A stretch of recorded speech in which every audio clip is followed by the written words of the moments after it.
मित्रों नमो नमः। भाषा विज्ञान में एक टॉपिक है ध्वनि परिवर्तन की दिशाएं। यह प्रवक्ता में मित्रों अवश्य इससे एक प्रश्न पूछता ही पूछता है, इसलिए इस टॉपिक पर हम एक छोटी सी वीडियो बना रहे हैं जिसमें हम सारे मैटर को क्लियर कर देंगे, जिससे आप लोगों को याद करने की आवश्यकता नहीं पड़ेगी और साथ ही उन पॉइंटों को भी बताएंगे, उन प्रश्नों को भी हम बताएंगे जो कि यूपी के प्रवक्ता में पूछ चुका है। जैसे 2009 में धर्म का धम्म जो हुआ है, यह पूछा है कि यह कैसा ध्वनि परिवर्तन है। ठीक है, तो जहां जहां भी आता जाएगा हम चर्चा करते जाएंगे। आइए अब प्रारंभ करते हैं। तो मित्रों, ध्वनि परिवर्तन यह जो है ऐसा नहीं है कि यह बाद में हुआ है। प्राचीन आचार्यों के द्वारा भी ध्वनि परिवर्तन पर कई बार चर्चाएं हुई। उन्होंने ध्वनि परिवर्तन के 4 दिशाएं बताई थी। ठीक है, लेकिन जो आधुनिक भाषा शास्त्री हैं, इस 4 को इन्होंने 14 कर दिया कि 14 प्रकार के यह ध्वनि परिवर्तन की दिशाएं होती हैं, जिसमें से हम लोग 14 को पढ़ेंगे। यद्यपि शुरुआत के ही 4-5 कठिन है, बाकी के तो सब आसान है, जल्दी जल्दी हो जाएंगे। तो आइए हम लोग अब प्रारंभ करते हैं, जिसमें से पहला है समीकरण। तो समीकरण क्या है? यानी समानीकरण, यानी समान कर देना। कब समान कर देना? करें जब दो विपरीत ध्वनियां आए और उसमें से एक जो है दूसरे को अपने समान बना ले, उसको कहते हैं हम समीकरण। ठीक, और यह जैसे अब यह देखिए 2 प्रकार के हो जाती है, एक पुरोगामी समीकरण, एक पश्चिगामी समीकरण। यह कैसे होती है मित्रों? अब ऐसे देख लीजिए, जैसे क है ग है, तो यह दोनों विपरीत ध्वनियां हैं। कभी यह ग के स्थान पर क हो जाए, होकर के कक बन जाएगा, है ना, इसको यह अपने समान अब बना लेगी। ठीक, तो यह पुरोगामी हो जाएगा। और कभी क्या होगा कि यह क है और यह ग है, तो यह ग जो है इसको अपने समान अब बना करके गग कर लेगी। बातें समझ में आ गया ना? तो यह पश्चिगामी हो जाएगा। ठीक, तो इसी पुरोगामी पश्चिगामी के जो 2 भेद हो जाते हैं, हम लोग इसी को पहले अध्ययन करेंगे। ठीक, तो ये रहा पुरोगामी का उदाहरण। जैसे देखिए अब यहाँ पर अग्नि दिया हुआ है, यहाँ पर देखिए ग आया है फिर न आया है। यह दोनों विपरीत ध्वनियां हैं, यह दोनों विपरीत ध्वनियां। अब देखिए, यह जो पूर्व वाली जो ध्वनि ग है, इस पश्च यानी जो बाद में ध्वनि आई है, इसको अपने समान बना करके अग्नि कर ली। हम लोगों को यह प्रकृति में आराम से देखने को मिलता है। ठीक, उसी प्रकार से देखिए पक्वा है, यह क पूर्व में आया है, वह बाद में आया है। इस क को अपने के समान अब बना लिया, इस व को यह क अपने समान अब बना करके पक्का कर लिया। ठीक, ठीक उसी प्रकार से पत्र, जैसे मान लेते हम लोग अगर हिंदी में इस प्रकार शॉर्टकट में लिख लें पतर। ठीक, तो इस त के बाद र आया है, तो इस जो बाद में आया उसको इन्होंने अपने समान अब बना करके पत्ता कर लिया। ठीक, उसी प्रकार से यह हम लोगों को संधि में भी देखने को मिलता है, विषधनु विष्णु हो जाता है। आई बातें समझ में? ये तो रहा पुरोगामी का। अब पश्चिगामी का उदाहरण देखेंगे मित्रों, बस इसको समझ लीजिए, बाकी तो आप लोग खुद परीक्षा में कर सकते हैं। एक एक का उदाहरण याद करना बड़ा ही मुश्किल काम होगा। अब दूसरा में देखिए पश्चिगामी शर्करा। जैसे शर्करा है, यहाँ पर देखिए जैसे स लिखेंगे र क फिर मान लेते रहा है। शॉर्टकट में संक्षिप्त में समझते हैं। ये देखिए र पहले आया है, क बाद में आया है, तो क पश्च है, यह पूर्व में है। तो इसने क्या काम किया, क ने इसको भी अपने जाति में मिला लिया, यानी कि क कर लिया, यानी शक्कर हो गया। आगे बातें समझ में मित्रों? तो यह शक्कर हो गया। ठीक इसी प्रकार से ठीक जो है आपको धर्म का है। अब देखिए यहाँ पर क्या लिखे होगा, धर्म। लेकिन पाली में आप देखेंगे जब यह संस्कृत पाली में जब गई तो कैसे हो गया, इसको ध र को पश्चगामी बाद वाली जो थी इसको म अब बना करके धम्म हो गया। ठीक, यह परीक्षा में पूछा है मित्रों, यूपी पीजीटी 2009 में, है ना। और इसको भी पीजीटी में पूछा है, अग्नि वाला भी। ठीक है ना। तो ये तो अब मान लेते इसने इसको पूछा है, आपने टीजीटी में भी देखा होगा, कई क्वेश्चन रिपीट किया है, हो सकता है इसको भी रिपीट कर दे, इसलिए इस पर ध्यान रखिएगा आप लोग। उसी तरह से देखिए वल्कल है ना, वक्कल, ला को क हो गया पश्चगामी, सप्त सप्त। आगे बातें समझ में बिल्कुल कठिन नहीं है। अब आगे देखते हैं विषमीकरण। अब विषमीकरण मित्रों ठीक समीकरण का उल्टा है।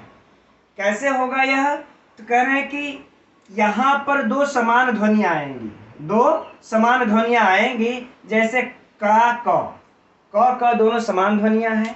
अब इसमें क्या करेगा कि जो बाद वाली जो ध्वनि हो, इन दोनों में से कोई एक ध्वनि इसको अपने विषम यानी कि दूसरी जाति का बना देगी, दूसरी जाति की ध्वनि में इसको परिवर्तित कर देगी।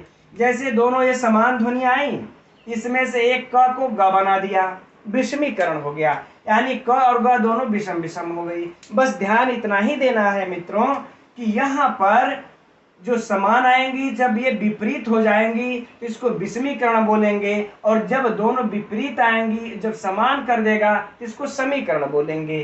ठीक। अब यह विषमीकरण में कभी व्यंजन व्यंजन को विषम बना देता है, कभी स्वर स्वर को विषम बना देता है। यहाँ पर देखिए क आया है, क का दोनों सम है, लेकिन एक क को विषम बना दिया।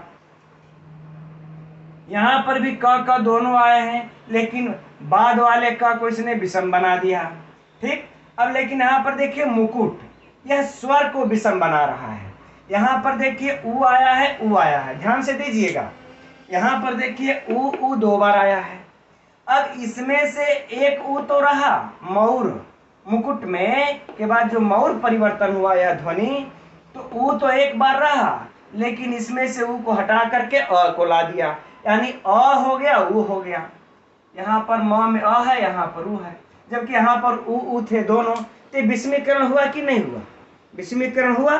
बस यही बात है कि यह स्वर में भी होता है और यह व्यंजन में भी होता है। ठीक। उसी प्रकार से हम ककार में चलते हैं, हम ककार में चलते हैं तो अब देखिए यहाँ पर भी है क दो बार आ गया। ठीक।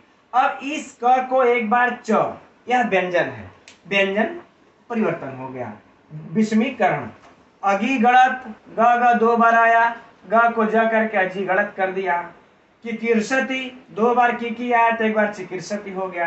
ठीक। इसी प्रकार से यह और भी उदाहरण अगर परीक्षा मान लेते हैं इससे भिन्न, यह तो जो कपिल देव द्विवेदी में दिया हुआ मैंने उसको चार्ट के रूप में लिखा है, अगर मान लेते हैं इससे भिन्न भी अगर उदाहरण पूछता है, वैसे तो चांसेस बनते हैं कि परीक्षा में वही पूछता है जो पुस्तकों में दिए होते हैं, लेकिन अगर इससे विपरीत भी यदि पूछता है तो अगर ये कॉन्सेप्ट यदि आपको मित्रों क्लियर है तो हम नहीं समझते हैं कि आपको परीक्षा में कोई भी समस्या होनी चाहिए। अब मित्रों हम लोग तीसरा और चौथे आगम और लोप को समझते हैं। ठीक है, पहले मैं उसका चार्ट तैयार कर लेता हूं फिर बताता हूं। अब मित्रों हम लोग आगम के द्वारा देखते हैं कि कैसे ध्वनि परिवर्तन होती है। ठीक है। अब यहां पर देखिए आदि, लेकिन यह आगम जो है दो प्रकार से बढ़ जाता है ना। एक होगा, यहां तो हम पहले सर्वप्रथम रख लेंगे कि तीन प्रकार से, एक आदि में होता है, एक मध्य में होता है, एक अंत में स्वरागम होता है। ठीक। एक हो गया आदि का स्वरागम, एक मध्य का और एक अंत का। यानी कहने का भाव यह है कि ध्वनियों के आगम होने से भी ध्वनि में परिवर्तन, शब्दों में परिवर्तन आ जाता है। वह कैसे आता है, इसी का उदाहरण का देखिए एक चार्ट है। यह स्वर का आगम है और एक बार व्यंजन का आगम होगा। ठीक है। तो स्वर के भी आदि में आने से, मध्य में आने से, अंतिम में आने से ध्वनि परिवर्तन होता है, और व्यंजन के भी आदि में आने से, मध्य में आने से और अंत में आने से ध्वनि परिवर्तन हो जाता है। उदाहरण देखिए, जैसे स्त्री, स्त्री बोलते हैं है ना। अब यह स्त्री जो है कि इसको जब स्त्री लोग कहते थे, स्त्री को स्त्री है ना, तो ये आदि, यह जो हमारा ई दिख रहा है आपको, यह जो है ई आदि में स्वरागम हो गया, इसलिए यहाँ पर ध्वनि परिवर्तन हुआ। अब बातें समझ में आई। अब यहाँ पर स्टेशन, लोग स्टेशन बोल देते हैं, तो यह भी देखिए आदि में ध्वनि, आदि में स्टेशन तो पूरा का पूरा है ही है, लेकिन आदि में यहाँ पर स्वर का आगम हुआ, इसलिए ध्वनि परिवर्तन हुई। इसी प्रकार से मध्य में देखिए स्वर का आगम हो रहा है। धर्म, अब देखिए यहाँ पर धर्म है ना, हम जब इसको धर्म लिखेंगे तो धर्म, यह र आधा था, है ना, यह र आधा था, इस र में अ आ गया, पूरा यह हो गया, यानी कि यहाँ पर बीच में अ आ गया, अर्थात यह मध्य स्वर आगम हुआ। उसी प्रकार से जो है यह अंत में भी स्वरागम होता है। जैसे महत, त को देखिए अ हो गया महंत, गच्छत गच्छंत, त में अ आ गया, अंतिम में अ जब आ गया तो अंत स्वरागम हो गया। आगे बातें समझ में। अब परीक्षा में से इसमें जो मित्रों पूछा है वह आपको स्टेशन का पूछा हुआ है ना, स्टेशन का यह पूछा हुआ है। इसमें ध्वनि परिवर्तन कौन सा है, आगम है, लोप है, या फिर आपका समीकरण है, विस्मीकरण है? तो आगम है। यद्यपि यह नहीं पूछा आदि है कि मध्य है कि अंत है, लेकिन यह आगम पूछा है। तो हम इतना भी अगर जान लेंगे तो हम आदि मध्य अंत का भी अंतर समझ सकते हैं। अब यहाँ पर स्वरों के आगम हो रहा था, अब यहाँ पर देखिए एक बार व्यंजन का आगम होगा। जैसे ओष्ठ, ओष्ठ में हम लोग देखिए कह देते हैं होष्ठ, यहाँ पर आदि व्यंजन आगम हुआ, अ को ह हो गया होष्ठ, या आदि व्यंजन आगम हो गया। उल्लास का हुल्लास, कोई कठिन नहीं है, आराम से समझते चलिए। मध्य व्यंजन आगम कैसे हो रहा है, सुनर का सुंदर। अब न के बाद यहाँ पर देखिए द आ गया है ना, ये मध्य व्यंजन आगम हो गया, बीच में ही व्यंजन घुस गया। वानर का बंदर, यह भी ध्वनि परिवर्तन हो गया, यह भी ध्वनि परिवर्तन की एक दिशाएं हैं। अब क्या हो गया, अंत में देखिए अंत भी व्यंजन का आगम होता है। जैसे बाल का बालक, मुख का मुखड़ा, ख के बाद ड़ आ गया, ल के बाद क आ गया, अंतिम में व्यंजन का आगम हुआ ना। तो इस प्रकार से मित्रों कोई भी, हाँ यह भी परीक्षा में आप लोगों को पूछा हुआ है ओष्ठ का, है ना, कि होठ, ओष्ठ को होठ, यह कैसा ध्वनि परिवर्तन है? तो यह कैसा ध्वनि परिवर्तन है मित्रों? आगम है, आगम है। यदि आपको यह पूछ दिया इसमें से तो आप आदि मध्यम, आदि मध्य, अंत यह सब लगा सकते हैं। अब आइए हम लोग अगला पर चलते हैं, लोप पर चलते हैं, ठीक है। यह है मित्रों लोप। यह लोप के कारण भी ध्वनि में परिवर्तन होता है। कभी कभी क्या होता है कि हम कभी मुख सुख या प्रयत्न लाघव या फिर बोलने में, उच्चारण में जब हमें जल्दी रहती है तो हम इस प्रकार के लोप कर देते हैं, और फिर वह लोप से क्या होता है, ध्वनि धीरे धीरे ध्वनि में परिवर्तन आ ही जाता है। अब देखिए किस प्रकार से लोप में परिवर्तन हो रहा है। पहले यह भी हम देखिए, इसको भी एक स्वर लोप होता है, एक व्यंजन लोप होता है। अब स्वर लोप में भी 3 हो जाएंगे और व्यंजन लोप में भी 3 हो जाएंगे। इस प्रकार लोप में भी यह 9 भेद हो जाते हैं, ठीक है। अब हम सबसे पहले आदि स्वर लोप का देखते हैं। इसी प्रकार से आगम में भी 9 हुआ था, स्वर का आगम, व्यंजन का आगम, ठीक उसी प्रकार से लोप में भी होगा, स्वर का लोप और व्यंजन का लोप। अब देखिए आदि स्वर लोप कैसे हो रहा है। अनाज, अनाज को नाज हो गया, अ का पहले वाला आदि स्वर गायब, अगर का गर हो गया, आदि स्वर गायब, लोप हो गया, ध्वनि परिवर्तन हुई। मध्य में स्वर लोप देखिए राजन, अब राजन में ज में से अ निकल करके राज्ञा हुआ। अब जगम, जगम, अब जगम में जो है कि ग में से अ निकल के मध्य है ना, ग तो बीच में है, बीच में से स्वर निकला, जगमतु बन गया। इसी प्रकार अंत्य स्वर लोप देखिए, राम में म में से अ निकल गया राम, शिला में से अ निकल गया, ला में से आ, शिल हो गया। आदि व्यंजन लोप कैसे होता है, इस थाली बोलते थे, धीरे धीरे उसको हम थाली बोलने लगे, आदि का जो व्यंजन था उसका लोप हो गया, आधा स का, फिर स का स्कंध को कंधा बोलने लगे, स का लोप। इसमें फिर देखिए मध्य व्यंजन कैसे लोप हुआ, कति, कति का हो गया कई, है ना। अब मध्य में जो यहां पर था कति, ये मध्य व्यंजन अर्थात जैसे क त ई था ना, तो यह त गायब हो गया, अब कई रह गया। उसी प्रकार से रात्रि, अब रात्रि में भी जो है कि र इसमें से गायब हो गया, ठीक। उष्ट्र, ये वाला मित्रों यूपी के पीजीटी में, जो है पीजीटी वाले में पूछा है। उष्ट्र, उष्ट्र को ऊंट, यह कैसा ध्वनि परिवर्तन है, इसको ध्यान से नोट कर लीजिएगा, यह पूछा हुआ है। ठीक, तो ऊष्ट का ऊंट हो गया। अब इसमें देखिए अंतिम में जो र था, है ना, अंतिम में जो ट्र वाला ये वाला था, यह गायब हो गया। निम्ब, निम्ब में देखिए ब अंत में था, गायब होकर के नीम हो गया। यह रहा मित्रों अंतिम व्यंजन लोप, यह लोप रहा। इस लोप के कारण भी ध्वनि परिवर्तन हो जाता है। अब हम लोग पांचवा देखेंगे, समाक्षर लोप। अब मित्रों जो पांचवा है वह है समाक्षर लोप, यानी समान अक्षर होने पर एक अक्षर का लोप कर देते हैं।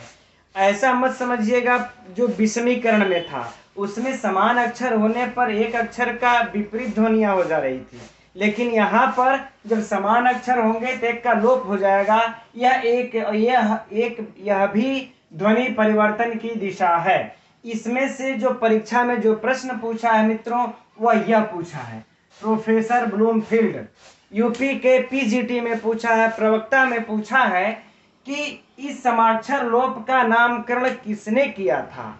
तो प्रोफेसर ब्लूमफील्ड ने किया था, प्रोफेसर ब्लूमफील्ड ने किया था। तो इस बार इसको भी याद कर लीजिएगा, हो सकता है इस प्रश्न को रिपीट कर दे।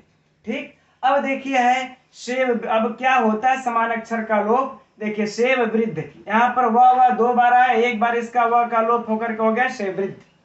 नाक कटा, क का दो बार आया, एक बार लोप होकर के समान आने पर नकटा। इसी प्रकार से अन्य भी उदाहरण है मित्रों। अब परीक्षा में अगर दे भी देता है तो आप लोग आसानी से कर सकते हैं। अब वर्ण विपर्य, वर्ण विपर्य का मतलब होता है मित्रों अक्षर का अदला बदली, इस स्थान से उस स्थान, उसमें परिवर्तन नहीं होगा, सिर्फ इस स्थान से उस स्थान जाएगा। जैसे मतलब है ना, अब मतबल, यानी त ल का स्थान इधर उधर बदल गया, है ना, त ल ब, है ना, यहाँ देखिए त तो अपने जगह लब, यहाँ बल हो गया। तो यह वर्ण विपर्य हुआ, इससे भी ध्वनि परिवर्तन होता है। ठीक मित्रों, अब पहुंचना को चहुपना बोल देते हैं हम लोग ना, चहुपना, तो अर्थ तो वही है लेकिन ध्वनि परिवर्तन हो गया, यह वर्ण विपर्य रहा। अब है महाप्राणीकरण। कभी कभी महाप्राणीकरण के कारण भी ध्वनि परिवर्तन हो जाता है। ठीक, यह ध्वनि परिवर्तन जो है मुख सुख के लिए बोला जाता है। जैसे गृह, ग यहाँ पर महाप्राण ध्वनि है और घ यहाँ पर अल्पप्राण है ना, यहाँ पर जो है क्षमा कीजिएगा, कभी कभी अल्प प्राण वाली ध्वनियां जो है वो महाप्राण में हो जाती है ना, जैसे अल्पप्राण वाली। यह ग है, क्या है, अल्पप्राण है। गृह अल्पप्राण, जब घ हुआ तो क्या हो गई, महाप्राण।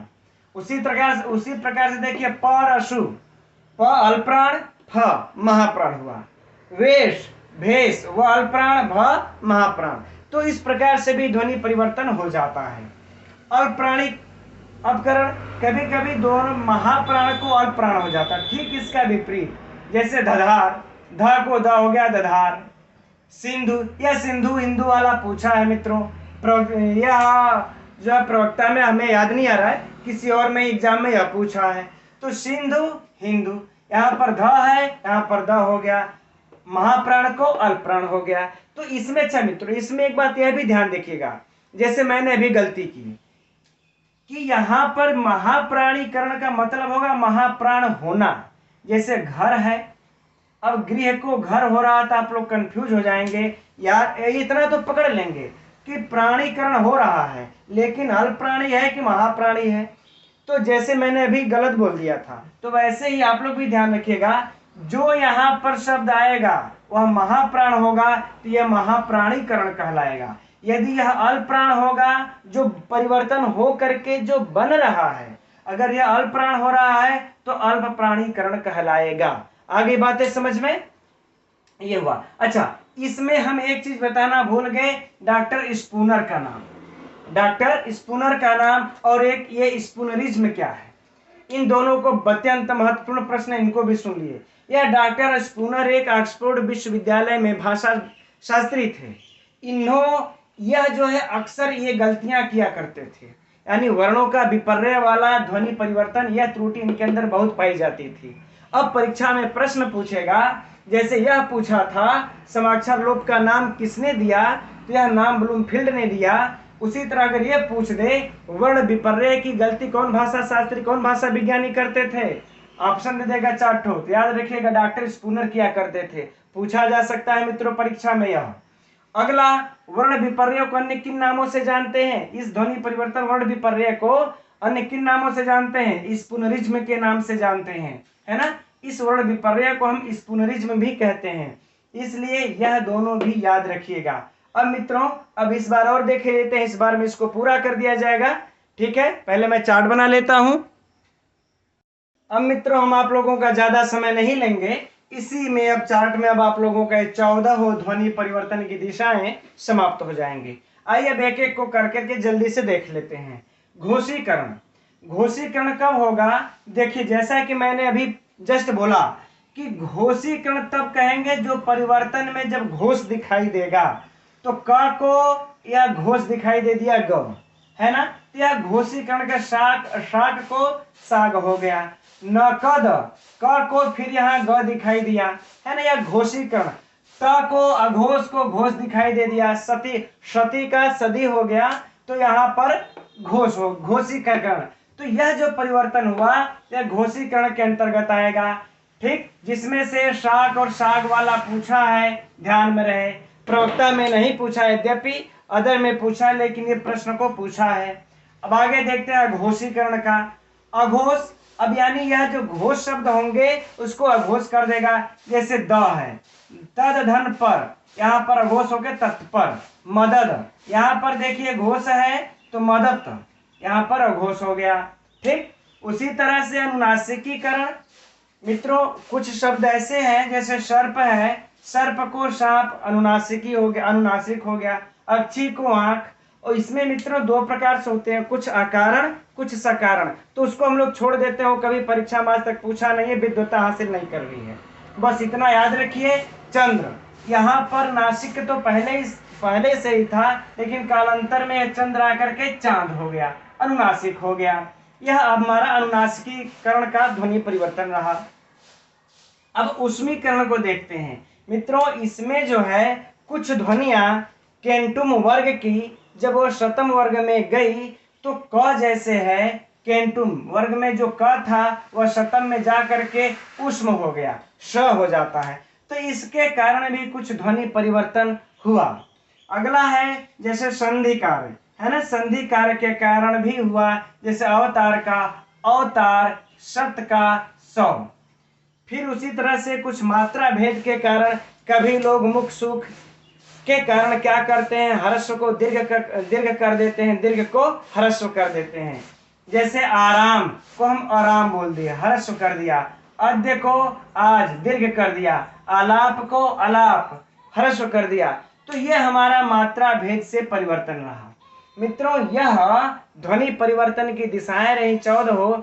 इसमें से एक ने एक प्रश्न तो पूछना तय है, इसलिए इस चार्ट को आप लोग देख करके एक बार कंठस्थ करके समझ लीजिएगा और याद कर लीजिएगा।